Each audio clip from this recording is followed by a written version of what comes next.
1월 25일 화요일 새벽 기도의 말씀을 전합니다. 하나님께서 오늘 우리에게 주시는 말씀은 요한복음 7장 25절에서 36절까지의 말씀, 요한복음 7장 25절에서 36절까지의 말씀입니다. 제가 읽겠습니다. 예루살렘 사람 중에서 어떤 사람이 말하되 이는 그들이 죽이고자 하는 그 사람이 아니냐. 보라, 드러나게 말하되 그들이 아무 말도 아니하는도다. 당국자들은 이 사람을 참으로 그리스도인 줄 알았는가. 그러나 우리는 이 사람이 어디서 왔는지 아노라. 그리스도께서 오실 때에는 어디서 오시는지 아는 자가 없으리라 하는지라. 예수께서 성전에서 가르치시며 외쳐 이르시되 너희가 나를 알고 내가 어디서 온 것도 알거니와 내가 스스로 온 것이 아니니라. 나를 보내신 이는 참되시니 너희는 그를 알지 못하나 나는 아노니 이는 내가 그에게서 났고 그가 나를 보내셨음이라 하시니. 그들이 예수를 잡고자 하나 손을 대는 자가 없으니 이는 그의 때가 아직 이르지 아니하였음이러라. 무리 중에 많은 사람이 예수를 믿고 말하되 그리스도께서 오실지라도 그 행하실 표적이 이 사람이 행한 것보다 더 많으랴 하니. 예수에 대하여 무리가 수군거리는 것이 바리새인들에게 들린지라. 대제사장들과 바리새인들이 그를 잡으려고 아랫사람들을 보내니 예수께서 이르시되 내가 너희와 함께 조금 더 있다가 나를 보내신 이에게로 돌아가겠노라. 너희가 나를 찾아도 만나지 못할 터이요 나 있는 곳에 오지도 못하리라 하시니. 이에 유대인들이 서로 묻되 이 사람이 어디로 가기에 우리가 그를 만나지 못하리요 헬라인 중에 흩어져 사는 자들에게로 가서 헬라인을 가르칠 터인가. 나를 찾아도 만나지 못할 터이요 나 있는 곳에 오지도 못하리라 한 이 말이 무슨 말이냐 하니라. 아멘. 오늘의 본문은 어제의 본문과 이어서 이제 계속해서 예수님께서 예루살렘에 당도하신 이후로 예루살렘의 유대인들과 계속 논쟁이 일어나는 그 상황을 지금 보여주고 있습니다. 사실 갈릴리 지방에서 예수님의 사역은 물론 거기에서 많은 이적들을 행하기도 하셨지만 그래서인지는 몰라도 훨씬 더 말하자면 예수님께 대하여서 우호적이었죠. 그래서 때로는 그 우호적인 것이 과한 나머지 예수님을 왕으로 모시려고 하고 예수님을 추대하려고 하는 그런 움직임까지 있어서 예수님께서 오히려 몸을 피하셨다는 그런 이야기가 있을 정도였지만, 그러나 여러분 예루살렘은 좀 달랐습니다. 수도였기 때문에, 도시 사람들이었기 때문에 좀 더 이제 깍쟁이 기질이 있지 않았을까, 그런 것도 우리가 상상해 볼 수 있지만, 또 그보다도 이제 예루살렘은 유대교의 중심지가 아니었겠습니까? 또 유대교의 중심에는 항상 바리새인들, 그리고 그들로 이루어진 정치 기구인 산헤드린 공의회, 여기서 말하는 이제 당국자들이라고 하는 그 표현이 거기에 해당이 되는데, 그들이 말하자면은 모든 종교의 대소사를 다 관여하고 있었기 때문에 이들의 눈 밖에 난 예수님이라는 존재에 대해서 일반 대중들은 이 예수가 과연 메시아일까, 아니면은 그냥 나사렛에서 자기 말하고 떠들고 다니는 그러한 촌사람인가 라고 하는 그러한 갈등 가운데 빠질 수밖에 없었습니다. 그렇기 때문에 지금 예수님께서 예루살렘에 오실 때마다 이러한 상황이 계속해서 반복되고 있는 것을 보게 되는데, 아직은 예수님의 때가 이르지 않았기 때문에, 즉 아직은 예수님께서 많은 사람을 또 만나시고 많은 이적들을 행하시고 많은 말씀을 행하셔야 했기 때문에, 그렇기 때문에 아직까지 예수님께서는 드러내놓고 그렇게 크게 말씀하고지는 않으셨던, 애써 그러지 않으셨던 그러한 상황 가운데 있었다는 것이죠. 그래서 오늘의 본문 역시 이러한 유대인들이 느꼈을 그 갈등에 대하여서, 그리고 혼란함에 대하여서 지금 꼬집고 있습니다. 오늘 본문도 25절부터 예루살렘 사람 중에서 어떤 사람들이 말하되 그들이 죽이고자 하는 그 사람이 이는 그들이 죽이고자 하는 그 사람이 아니냐. 근데 예수는 바리새인들이 죽이고자 하는 그 사람들이 아니냐. 보라, 드러나게 말하되 그들이 아무 말도 아니하는도다. 무슨 말이겠습니까? 이제 드러나게 말하되 예수님께서 이제는 과거와는 달리 이제는 많은 사람들 앞에서 훨씬 더 자유롭게 그렇게 말씀하시지만, 그러나 바리새인들이 이제 뒤로는 많은 그런 음모를 꾸미고는 있었지만 그러나 직접적으로 예수님을 논박하거나 예수님에 대하여서 어떤 공식적인 조치를 취하지는 못하고 있었거든요. 실제로도. 그래서 지금 사람들도 예루살렘 사람들도 지금 혼란을 느끼고 있는 것입니다. 지금 자기들이 그동안에 따라왔던 바리새인들이 있고요. 그리고 새롭게 나타나서 많은 이적들을 행하고 스스로 메시아라고 자처하는 예수님이라는 존재가 있습니다. 근데 바리새인들과 예수님 이 둘이 결코 서로를 인정하지 않고 서로와 손을 잡지 않고 그렇게 이제 예루살렘 사람들의 눈으로 보자면은 서로 계속 싸우고 있는데 결국 합의점을 찾지 못하고 있는데 이제 그들 입장에서도 그러면 우리는 누구를 선택해야 하는 것인가? 지금 이 예수라고 하는 사람이 만약에 메시아라고 한다면은 그럼 예수님을 따라가야 할 텐데 그런데 저 바리새인들이 말하는 것처럼 메시아가 아니라고 한다면은 그럼 이 사람 따라가면 안 되는 거 아닌가라고 하는 그런 혼란을 느끼는 것이죠. 여러분 요한이 왜 이런 장면을 지금 예루살렘 사람들의 입장에서 썼을까요? 예루살렘 사람들 혼란을 느끼고 있어. 예루살렘 사람들의 입장에서 보면은 이쪽을 선택해야 할지 저쪽을 선택해야 할지 좌로 갈지 우로 갈지 지금 계속 헷갈리고 있는 상황이라는 것이죠. 왜 그러한 이야기들을 여기에도 그리고 오늘 앞선 본문에도 그리고 이후에도 계속 그러한 장면이 나오는데 그러한 것을 쓴 이유가 무엇이었겠습니까? 그것은 이 사건이 있고 난 후에 사실상 한 반세기 내지는 1세기가 넘도록 이제 지난 그 이후에도 요한이 이제 요한복음을 집필하였던 그 시기까지도 여전히 이때 당시에 예루살렘 사람들과 같이 좌고우면하면서 이쪽이 맞을까 저쪽이 맞을까 예수님이 과연 메시아일까 아닐까 예수님이 과연 하나님의 아들일까 아닐까라고 혼란을 느끼며 왔다 갔다 했던 사람들이 많이 있었다는 것을 우리에게 보여주는 것이죠. 그리고 나아가서 이 본문은 2000년이 지난 오늘까지도 어떠한 시사점을 줍니까? 2000년이 지난 오늘에도 여전히 예수가 과연 하나님의 아들이 맞는가? 예수님이 하나님인가? 예수님이 나의 삶의 주인인가 아닌가? 그 사이에서 헷갈리게 왔다 갔다 하는 많은 사람들에게 읽히게 하기 위해서 오늘의 본문이 지금 쓰여진 것이 아니겠습니까, 여러분? 그래서 오늘 본문을 좀 더 자세하게 보자면은요. 26절 다시 보자면은 드러나게 말하되 그들이 아무 말도 아니하는도다. 당국자들 이제 바리새인들 사내들인 공회원들이죠. 이 당국자들은 이 사람을 참으로 그리스도인 줄 알았는가? 그러니까 아니다라고 말하면서 말만 하고 실제로 행동을 취하지 않는 것을 보면은 그러면은 이 바리새인들도 말은 그렇게 안 하지만 결국에 예수를 인정하고 있는 것 아닌가라고 그렇게 일반 사람들의 눈에 보기에는 그렇다는 것이죠. 27절 이제 반론이 하나 나옵니다. 그러나 우리는 이 사람이 어디에서 왔는지 아노라 그리스도께서 오실 때에는 어디서 오시는지 아는 자가 없으리라 하는지라. 무슨 말입니까? 메시아가 그리스도가 올 때는 그 그리스도가 어디에서 오는지 알 수 없다라고 하는 것이 일반적인 상식이라는 것이죠. 그런데 이 예수는 어떻습니까? 이 예수는 갈릴리에서 오지 않았느냐, 나사렛에서 오지 않았느냐라고 하는 명확한 자신의 그 출신 호적지가 있지 않느냐라고 하는 것을 지금 반론으로 내세우는 것이죠. 그렇기 때문에 예수는 메시아가 아닐지도 모른다. 그런데 그때 예수님께서 마치 들으신 것처럼 28절에서 이렇게 말씀하십니다. 예수께서 성전에서 가르치시며 외쳐 이르시되 이것 또한 상징적이죠. 성전이라고 하는 바리새인들을 중심으로 한 그 유대교의 중심지가 성전 아니겠습니까? 그곳에서 어떻게 해요? 외쳐 이르시되 예수님께서 이전까지는 말하자면은 그 유대 지방의 좀 변두리에서 그때가 오시기까지 좀 조용조용히 말씀하셨다고 한다면은 이번만큼은 예수님께서 그 중심지인 성전에서 외쳐서 이르셨다는 것입니다.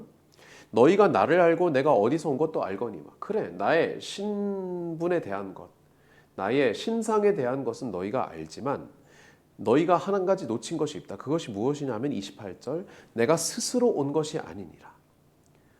다른 사람들 같은 경우에는 일반적인 사람이라고 한다면은, 즉 메시아가 아니라고 한다면은 난 나사렛에서 왔어, 나 갈릴리에서 왔어 라고 그렇게 내가 왔다라고 그렇게 말을 하겠지만, 나는 스스로 온 것이 아니다. 즉 나는 나를 보내신 이가 있다는 것이죠. 그리고 나를 보내신 이는 참되시다. 그분은 옳으시고 그분은 의로우시고 그분은 참되시며, 그러나 너희는 그를 알지 못한다. 나는 나를 보내신 이가 안다. 바로 하나님이시고 나의 아버지시고 나와 동등된 분이시지만 너희는 그분을 모른다 라고 예수님이 그렇게 말씀을 하시는 겁니다. 29절, 하지만 나는 아노니 이는 내가 그에게서 났고 그가 나를 보내셨습니다. 굉장히 의미심장한 말씀이시죠. 하나님께서 나를 보내셨고 또 나는 하나님에게서 났고 하나님이 나를 보내셨다는 것, 즉 성육신과 삼위일체까지 담고 있는 굉장히 의미가 깊은 그러한 구절입니다. 그런데 아직까지 그 당시 사람들은 그것을 이해하지 못했던 모양이지요. 30절, 이렇게 말씀하신, 대놓고 말씀하신 예수님에 대한 이제 반작용이 나타납니다. 그들이 예수를 잡고자 하나 손을 대는 자가 없으니 이는 그의 때가 아직 이르지 아니하였음이로라. 예수님을 잡고자 했습니다. 일부 사람들이, 말하자면 바리새인들 혹은 바리새인들의 그 의견에 동조하는, 예수님을 믿지 않는 사람들이죠. 그런데 그 사람들이 예수님을 잡고자 했지만 결국엔 잡지 못했습니다. 왜요? 여러 가지 이유가 있겠죠. 아마도 가장 그럴듯한 이유로는 그 당시 예수님을 잡고자 했던 시도들이 그러고 싶은 마음들이야 많이 있었겠지만, 예수님을 추종하는 사람들이 워낙에 많았기 때문에 그들과의 충돌을 불사할 만한 그러한 용기가 없었기 때문에 잡지 못했던 것이죠. 그러나 그와 달리 또 예수님을 믿었던 이들이 있습니다. 31절, 무리 중에 많은 사람이 예수를 믿고 말하되 그리스도께서 오실지라도, 만약에 진짜 메시아가 온다 하더라도 그 행하실 표적이 이 사람이 행한 것보다 더 많으랴. 예수님께서 행하신 표적, 메시아가 할 만한 그 표적이, 이적이 너무나도 많아서 진짜 메시아가 온다 한들 이것보다 더 많겠느냐. 예수님은 메시아가 맞다라고 그렇게 예수님을 믿는 것이죠. 이 표적이라고 하는 것을 근거로. 32절, 예수에 대하여 무리가 수군거리는 것이 바리새인들에게 들린지라.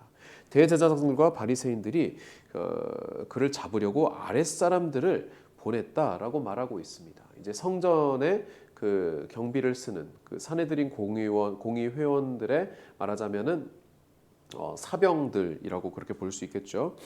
그 아랫사람들을 보냈는데 예수님께서 어떻게 말씀하십니까?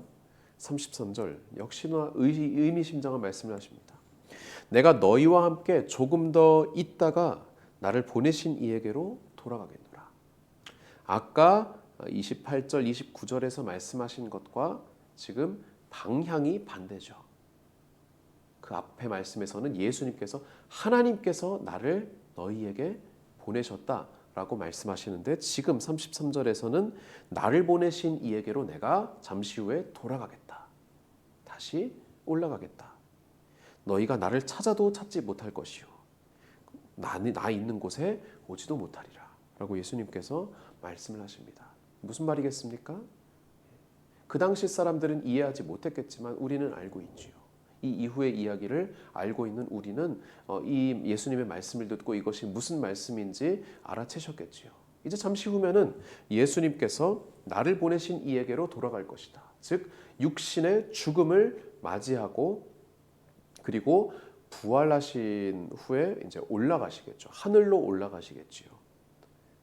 그렇기 때문에 너희가 나를 찾아도 만나지 못할 것이다. 부활하신 예수님을 보고자 해도 너희가 볼 수가 없어요. 왜냐하면 이미 승천하셨기 때문에, 하나님 곁으로 돌아가셨기 때문에. 그리고 게다가 나 있는 곳에 너희가 오지도 못할 것이다. 우리가 예수 그리스도를 믿고 우리의 육신이 다하면은, 그러면은 하늘에서 다시 왕이신 예수님과 다시 마주할 수 있게 되겠지만, 그러나 예수님을 믿지 않는다면, 지금의 이 모습처럼 예수님이 눈앞에 있는데도 그 메시아됨을 믿지 못한다고 한다면, 너희가 나를 찾아도, 그때에는 나를 찾아도 나를 만나지 못할 것이다. 의미심장하죠, 여러분. 지금 이 아랫사람들, 이 군중들이 예수님을 찾는 것은 왜이겠습니까? 예수님을 잡아다가 그 죄를 묻기 위해서지요. 예수님을 잡아다가 더 그들이 바랐던 것은 죽이기 위해서지요. 그러나 나중에는 너희가 나를 찾아도 만나지 못할 것이다. 나중에는 너희가 마음을 고쳐먹고 너희가 아차, 예수님이 정말로 메시아였구나 라고 하는 것을 깨닫는다 하더라도 그때 가서는 이미 늦을 것이다 라고 하는 예수님의 경고성의 그러한 말씀이 아니겠습니까? 사랑하는 성도 여러분, 그러나 이 말씀을 듣고도 이에 유대인들이 35절 서로 묻되 이 사람이 어디로 가기에 우리가 그를 만나지 못하리요? 헬라인 중에 흩어져 사는 자들에게로 가서 헬라인을 가르칠 터인가? 라고 그렇게 완전히 다른 오해를 하는 것이죠. 그리고 실제로 여러분, 예수님께서 부활하신 이후 이제 승천하시고 나서 제자들이 예수님의 부활하심을 선포하고 다닐 때에 그때 떠돌았던 여러 가지의 소문 중에 하나가 예수가 십자가에서 죽지 않고 살아가지고, 그러니까 죽지 않고 살아나서 그 이후로 예루살렘 유대 땅에서 보이지 않았던 것은 헬라 지방으로 가서 헬라인들을 가르치기 위함이었다라고 하는 그러한 소문도 그 당시에 있었기 때문이지요. 그것이 아니라는 것입니다. 실제로 예수님께서는 죽으시고 부활하시고 오셨던 것처럼, 보내심을 받았던 것처럼 다시 보내신 분께로 돌아간 하나님의 아들, 하나님 동등 되신 예수님, 메시아시라는 것이죠. 그리스도시라는 것이죠. 사랑하는 여러분, 오늘의 이 본문과 같이 이러한 예수님과 또 바리새인들 간의 그 논쟁, 그 사이에서 예루살렘 사람들은 갈팡질팡, 좌고우면했던 것이죠. 누구의 말이 맞을까? 라고 하는 것에 대하여서 오늘날 우리가 보기에는 뻔히 누가 맞는지 보이는데도 그때 그 당시 사람들의 한정된 시야에서는 저분이 예수님이 맞을까? 바리새인들이 맞을까? 라고 하는 것에서 흔들렸다는 것입니다. 그리고 그 흔들림은 상당히 오랜 기간 계속되었고 사실은 오늘날 이 2022년에 이르기까지도 여전히 많은 사람들이 예수님이 하나님의 아들인가 아닌가를 두고 고민하고 있고 또 심지어는 하나님을 믿는다고 하는 우리까지도 예수님이 정말로 나의 삶의 주인인가? 예수님이 정말로 이 세상의 모든 만물을 다스리시는 위대하신 왕인가? 라고 하는 것을 우리의 입술로는 인정하면서도 우리의 삶으로는 드러내지 못하는 그러한 상황 가운데 있다는 것입니다. 사랑하는 성도 여러분, 오늘의 말씀을 우리가 다시금 곱씹어 보면서 교훈을 얻으면서 예수님은 나에게 어떠한 분이신가? 예수님이 정말 나의 그리스도이시고 나를 위해 죽으시고 부활하신 하나님의 아들, 이 세상을 다스리는 왕이신지 우리가 다시 한번 고백하며 다시 한번 고민하며 하나님 앞에 우리의 순종을, 우리의 하나님의 자녀됨을 다시 한번 고백하고 선포하는, 기도하는 그러한 하루 되시기를 간절히 바랍니다. 기도하시겠습니다. 사랑 많으신 하나님 아버지, 혼란을 겪었던 예루살렘 사람들과 같이 오늘날의 우리 또한 예수님이 하나님의 아들이심을 너무나도 머리로는 잘 알고 있으면서도 우리의 삶의 문제에 부딪힐 때에는 예수님의 자녀답게, 하나님의 자녀답게 그렇게 행동을 하는지 하지 못하는지 그 혼란 가운데 여전히 우리가 처해져 있음을 고백하지 않을 수 없습니다. 하나님 아버지, 예수님을 구주로 믿고 따랐던 많은 신앙의 선배들과 같이 우리 또한 우리의 눈에 보이는 것, 우리의 귀에 들리는 것에 현혹되지 않게 하여 주시고 오직 예수 그리스도를 우리의 구주로, 우리의 그리스도로 믿고 섬기고 따르며 순종하게 하여 주시옵소서. 혼란함 가운데 도리어 더욱더 굳센 믿음 갖게 하여 주시옵소서. 감사드리며 예수님의 이름으로 기도드립니다.